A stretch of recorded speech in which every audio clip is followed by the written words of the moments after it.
Сәлеметсіздер ме, құрметті оқушылар? Бүгінгі 5-ші сабағымызға қош келдіңіздер. Олай болса, сабағымызды бастаймыз. 19-шы жаттығуға назар аударыңыздар. Мәтін түрлері туралы біліміңді есіңе түсіріп, сызбаны толықтыр. Құрметті оқушылар, мына жердегі сызбаға назар аударайық. Бұл жерде әңгімелеу мәтіні, сипаттау мәтіні және де пайымдау мәтіні туралы толық ақпарат беріліп, қандай сұрақтарға жауап беретіндігі айтылған. Келесі мәтіндерді оқып, өзара салыстыр дейді 20-шы жаттығуда. Бірінші мәтінді оқиық. Ақбөкендер ен даланы мекендейді, олар топ-топымен жайылады. Кәрі ақбөкендер қарауылда тұрады, қауіп төнгенде пысқырып дыбыс шығарады. Ал екінші мәтін, ақбөкен қойға ұқсайды, бірақ оның басы үлкен, тұмсығы жалпақтау, артқы аяқтары қысқалау, көздері мөп-мөлдір. Мәтін түрін анықта. Қайсысы әңгімелеу мәтіні, қайсысы сипаттау мәтіні екенін дәлелде. Енді бұл жерде бірінші сөйлем әңгімелеу мәтіні болады, өйткені бұл жерде қайтеді деген сұраққа жауап береді. Кәрі бөкендер қарауылда тұрады. Қайтеді олар? Қарауылда тұрады. Өйткені қауіп төнгенде пысқырып дыбыс шығарады. Ал екінші мәтін ол сипаттау мәтіні болады, өйткені бұл жерде ақбөкенді сипаттап тұр, қандай деген сұраққа жауап беріп. Келесі 21-ші жаттығу мәтін тақырыбына сай келмейтін бөлікті алып тастап, оны қайта құрастырып жаз. Мәтінді оқып көрелік.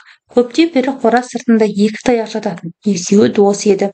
Морж сойдақ тісті полярлық мақұлық. Ол шаян бақалшақтар, қазып жеп қоректенеді. Бір күні қалтай біреуін қазып қағып, бұзауын арқандады. Сол-ақ екен, әлгі таяқтың көкірегі нам пісіп шыға келді. Өйтпегенде ше, қазық болып пайдаға жарады ғой. Құрастырған мәтініңе ат қой.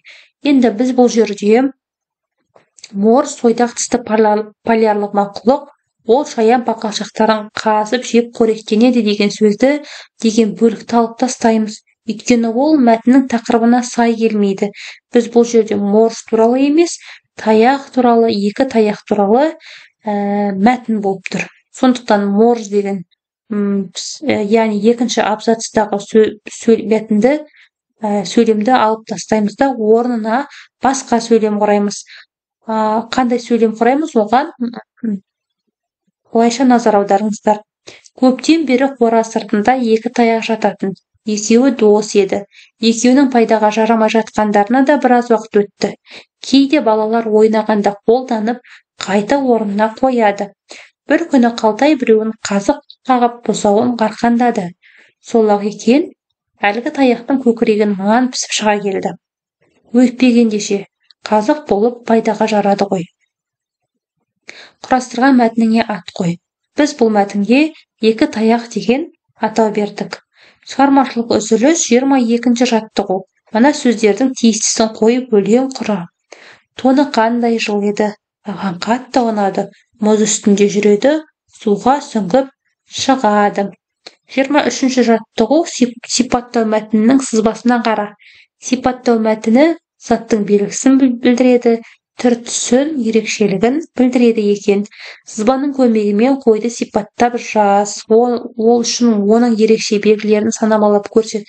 Мінез қасиетін, бойын, ерекше белгісін. Бұл жерде заттың белгісі маңырайды, яғни қой маңырайды.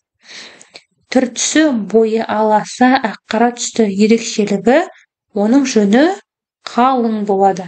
Құрметті оқушылар, осымен біздің бүгінгі 5-ші сабағымыз аяқталды. Келесі сабақта жолыққанша аман сау болыңыздар.